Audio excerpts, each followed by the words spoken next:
اگر آپ جنرل چیزیں لکھیں گے ایک ایکسپرٹ کے لیے تو اس پہ اتنا افیکٹ نہیں ڈالے گا، اس کو وہ بات وہ کہے گا یہ تو مجھے پتہ تھی یہ باتیں، تو اس نے کیوں لکھی؟ تو اس کے لیے آپ ایکسپلین فارم میں چیز لکھیں گے ایز کمپیئر ٹو اگر آپ کسی لو ٹیک پرسن کے لیے لکھ رہے ہیں، مینس کے لیے اس کا ایجوکیشن لیول یا پھر اس کا نالج جو ہے وہ اس ٹاپک سے ریلیٹڈ یا اس ٹاپک کے بارے میں لو ہے، تو اس کے لیے آپ سمپلر ورڈنگ میں لکھیں گے اور سمپل سے سمپل کر کے لکھیں گے تاکہ وہ اس کو اچھی طرح سمجھ آ رہے۔ آڈینس پروفائلنگ کا بیسیکلی مقصد یہ ہے کہ ہم اگلے کو اپنی بات اچھے طریقے سے سمجھا بھی سکیں سمپل ورڈنگ میں اور وہ بور بھی نہ ہو۔ تیسرا step and the main step اس کا یہ ہے کہ what do they want means کہ وہ ہم سے چاہتے کیا رہے، اس بات کو بھی جاننا یہ آڈینس پروفائلنگ کا تھرڈ اسٹیپ ہے۔ تو what do they want اگر کوئی شخص ہے جس کو صرف کوئک انفارمیشن چاہیے تو میں اس کے مطابق چیز لکھوں، تو یہ میرا بہت بڑا فائدہ ہو گیا کہ مجھے پتہ لگ گیا کہ اس کو کیا چیز چاہیے، اس کے مطابق میں لکھوں گا۔ اگر وہ چاہتا ہے کہ مجھے کوئک انفارمیشن چاہیے تو اس کے مطابق لکھیں گے، لیکن اگر وہ چاہتا ہے کہ مجھے ایکسپلین فارم میں انفارمیشن چاہیے تو آپ اس کے اوپر پھر لکھیں گے۔ تو یہ آڈینس پروفائلنگ کا سب سے بڑا فائدہ ہے۔ مثال کے طور پہ ایک کمپنی ہے جس میں ایک باس ہے، اگر آپ اس باس کے لیے کوئی بھی لیٹر لکھ رہے ہیں یا کچھ بھی لکھ رہے ہیں، اینی ڈاکومنٹ یا لیٹ سپوز کوئی بھی چیز آپ لکھ رہے ہیں، تو اگر اپنی کوئی چیز باس کے لیے لکھنی ہے تو آپ ایکسپلین فارم میں لکھیں گے،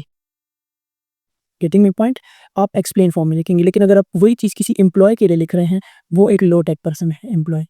اور باس ایک ہائی ٹیک پرسن ہے، کوئی بھی چیز اگر آپ کسی امپلائی کے لیے لکھ رہے ہیں تو آپ سمپلر اینڈ موسٹ سمپل ورڈنگ میں لکھیں گے تاکہ اس کو وہ چیز سمجھ آ سکے۔ اب ہمارا تیسرا سوال یہاں پہ یہ اٹھتا ہے کہ اپنے سامعین کو جاننا کیوں ضروری ہے؟ مطلب ہمیں کیا ضرورت پڑی ہے کہ ہم اپنے آڈینس کو پہلے پہچانیں اور اس کے مطابق چیز کو لکھیں یا اس کے مطابق چیز کو بولیں، تو ہمیں کیا ضرورت پڑی ہے؟ ہم خود سے کچھ بھی تو بول سکتے ہیں، تو ہمارے سامعین کو جاننا کیوں ضروری ہے، آڈینس کو جاننا کیوں ضروری ہے؟ تو اس کے سب سے بڑے جو 3 مین فائدے ہیں وہ یہ ہیں، یہ ہمیں اس بات میں مدد دیتا ہے کہ ہم چیزوں کو ایکسپلین کر سکے کلیئرلی، ہم چیزوں کو واضح طور پہ ایکسپلین کر سکیں۔ اگر مجھے پتہ ہوگا اپنی آڈینس کا تو میں چیز کو بہت واضح طور سے ایکسپلین کر سکوں گا، لیکن اگر مجھے اپنے آڈینس کا نہیں پتہ ہوگا تو میں چیز کو اس طرح ایکسپلین نہیں کر سکوں گا، میں اپنے سے کچھ بیچ میں ڈیٹا یا انفارمیشن ڈالوں گا جو کہ میری آڈینس کے لیے بور ہونے کا سبب بنے گی یا پھر ان کو وہ چیز اس طرح سے نہیں سمجھ آئے گی۔ مثال کے طور پہ اگر آپ اپنی آڈینس کے بارے میں جان چکے ہیں تو آپ کلیئر رائٹنگ میں لکھیں گے جو کہ کنفیوژن کا باعث نہیں بنے گا۔ دوسرا فائدہ اپنے آڈینس یا سامعین کو جاننے کا یہ ہے کہ اپنے سامعین کو جاننا آپ کو الفاظ کا صحیح طریقے سے چناؤ میں مدد کرتا ہے، آپ صحیح طریقے سے الفاظ کو چن سکتے ہیں، آپ ان الفاظ کو چنیں گے یا ان ایگزامپلس کو چنیں گے جو آپ کی آڈینس کو سمجھ آئے۔ آپ ان الفاظ کو کبھی نہیں چنیں گے کہ آڈینس کو سمجھنا ہے۔ اگر آپ اپنے آڈینس کے بارے میں جانتے ہیں تب ہی ہو سکتا ہے جب آپ اپنے آڈینس کے بارے میں جانتے ہوں گے تو آپ ان الفاظ کو چوز کریں گے یا ان ورڈس کو چوز کریں گے، ان الفاظ کا وہ چناؤ کریں گے جو سمپل سے سمپل ہو اور آپ کی آڈینس کو سمجھ میں آ رہا ہے۔ اس سے فائدہ یہ ہوگا کہ وہ آپ کی بات کا اٹینشن دیں گے، وہ آپ کی بات کو غور سے سنیں گے، وہ آپ کی بات سے بور نہیں ہوں گے۔ تیسرا فائدہ یہ ہے جو چیز آپ اپنے آڈینس کو ایکسپلین کر رہے ہیں، اپنے سامعین کو ایکسپلین کر رہے ہیں، وہ چیز ان کو سمجھ میں آئے گی۔ اگر وہ چیز ان کو سمجھ میں آئے گی تو وہ انٹرسٹ بھی لیں گے، اگر وہ چیز ان کو سمجھ میں نہیں آئے گی تو وہ انٹرسٹ نہیں دیں گی، ظاہر بات، اور ان چیزوں کو انجوائے کریں گے، آپ کی بات سنتے ہوئے انجوائے کریں گے۔ آخر میں آپ کو 3 بیسٹ ٹپس دیتا ہوں بیٹر رائٹنگ کے لیے تاکہ آپ کی آڈینس کو وہ چیز بہت سمپل میں اور بہت اچھے طریقے سے سمجھ آ سکے۔ تو وہ 3 ٹپس کیا ہے چلیے میں آپ کو بتاتا ہوں۔ سو number first thing is that use simple wording, کوشش کریں کہ جتنی سمپل طریقے سے آپ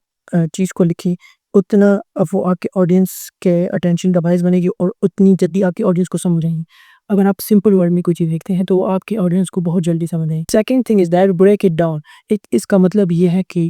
جب بھی آپ کوئی ڈاکومنٹ یا کوئی بھی بک لکھ رہے ہوں تو اس کو بریک کریں پیسز میں۔ بریک کرنے کا کیا مطلب ہے؟ اس میں ہیڈنگز بنائیں،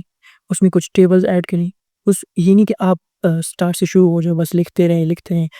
اس طرح سے آپ کی آڈینس کو کوئی چیز سمجھ میں نہیں آئے گی۔ سو number second thing is that break it down. Number third thing is that cheque if it works, مطلب اس کا کیا مطلب ہوا؟ اس کا مطلب یہ ہوا کہ چیک کریں کہ وہ چیز کام کر رہی ہے، جو آپ چیز آپ نے لکھی ہے وہ کام کرے کہ بھی یا نہیں۔ آپ کس طرح چیک کر سکتے ہیں؟ وہ آپ جو چیز آپ نے لکھی ہے وہ آپ اس کے ایکسپرٹس کو دکھا کے پوچھ سکتے ہیں کہ یہ میں لکھی ہے حالانکہ یہ میری آڈینس پہ ورک کرے گی یا نہیں۔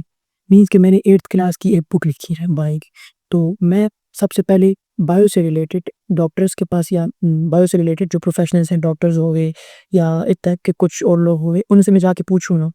کہ آیا میں نے یہ چیز لکھی ہے تو کیا یہ ورک کرے گی آڈینس پہ جا کے یا نہیں کرے گی. تو آخر میں